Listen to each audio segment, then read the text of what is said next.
Assalamualaikum warahmatullahi wabarakatuh. Perkenalkan saya Ferinata Rizka, NIM 22137445. Kali ini saya akan menjelaskan laporan praktikum 4 saya dengan judul membuat garis lurus terhalang bangunan. Laporan ini dilaksanakan pada hari Jumat 30 September 2022. Cuaca saat itu cerah merawan, lokasi berada di Taman Fakultas Teknik. Tujuan membuat laporan ini yaitu mahasiswa terampil dalam menempatkan titik pada garis lurus di lapangan yang ada halangan ujung ke ujung. Yang kedua, mahasiswa terampil dalam menempatkan titik-titik pada garis lurus di lapangan yang ada halangan di tengah. B. Dasar teori. Membuat garis lurus yang terhalang bangunan merupakan suatu yang penting pada pengukuran lahan dalam pertambangan. Oleh karena itu ada beberapa cara untuk membuat garis lurus dengan kondisi yang terhalang bangunan. Salah satunya dengan pembuatan garis bantu yang sejajar dengan garis lurus yang akan dibuat. Dengan menggunakan segitiga siku-siku dapat ditemukan garis yang sejajar dengan garis lurus yang akan dibuat.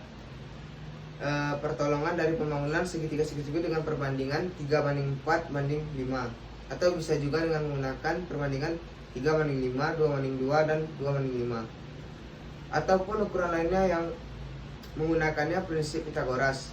Membuat garis lurus di lapangan merupakan suatu yang penting pada pengukuran latihan dalam dunia pertambangan. Hal ini akan ditemui pada saat pengukuran lahan yang ada. Namun di lapangan tidak selamanya pembuatan garis lurus berjalan mulus. Terkadang pembuatan garis lurus terhalang bangunan atau pohon-pohon besar yang dapat menghalangi pandangan.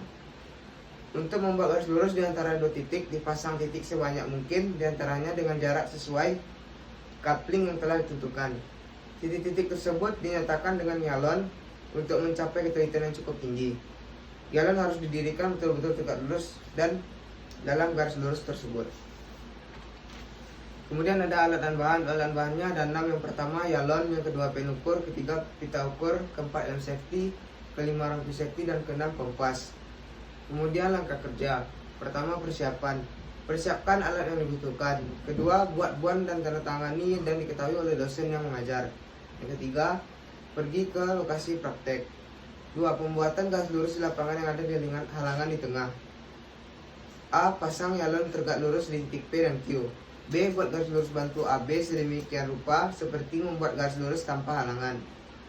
C. Yang sama panjang dengan garis PQ atau AB sama dengan PQ. D. Buat garis PA sama dengan 4 meter dan QB 4 meter.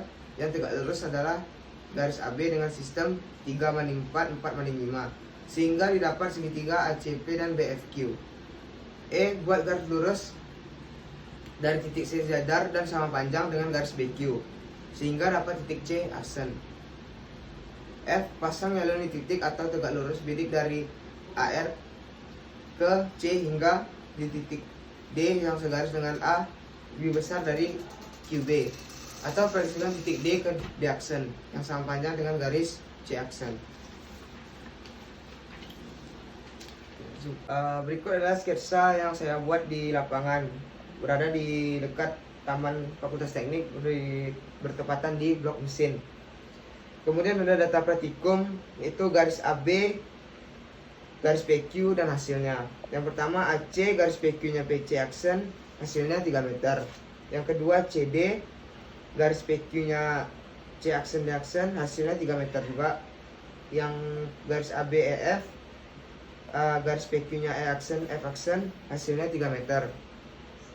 Ya, garis AB DE, garis PQ-nya D aksen E aksen, hasilnya 3,5 meter.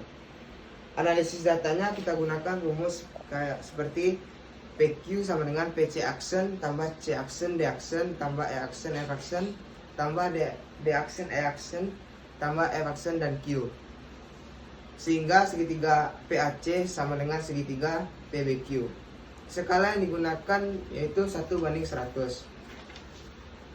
Berikut adalah tabel pengolahan data. Yang pertama PC aksen, kemudian garis AB-nya AC, jarak sebenarnya 3 meter, jarak pada peta 3 cm. Garis PQ C aksen D aksen, garis AB CD, jarak sebenarnya 3 meter, jarak pada peta 3 cm. Yang ketiga E aksen F aksen, garis AB EF, jarak sebenarnya 3 meter, jarak pada peta 3 cm. Kemudian ada P aksen E aksen, garis AB DE, jarak sebenarnya 3,5 meter, jarak pada peta 3,5 cm. Ditotalkan menjadi 15,5 meter jarak sebenarnya, jarak pada peta 15,5 cm. Kesimpulan dari laporan saya yaitu yang pertama, pengukuran garis lurus dan terhalang bangunan di lapangan dapat dilakukan dengan menggunakan prinsip Pitagoras. Yang kedua, kesulitan dalam metode pengukuran adalah pembidikan dua yalon yang berada pada jarak yang jauh dan dapat diatasi dengan peletakan beberapa titik bantuan di antara dua yalon tersebut. Sarannya, yang pertama, selalu mengutamakan keselamatan kerja dengan menggunakan alat kerja safety. Yang kedua, menggunakan kalimat yang baik dan mudah dipahami membaca terhadap laporan. Yang ketiga, selalu memperhatikan rumus dan perkalian yang benar. Berikut adalah contoh peta yang telah saya buat di laporan. Baiklah, sekian dari presentasi laporan saya. Jika ada kesalahan mohon dimaafkan. Wabillahi taufiq wal hidayah. Assalamualaikum warahmatullahi wabarakatuh.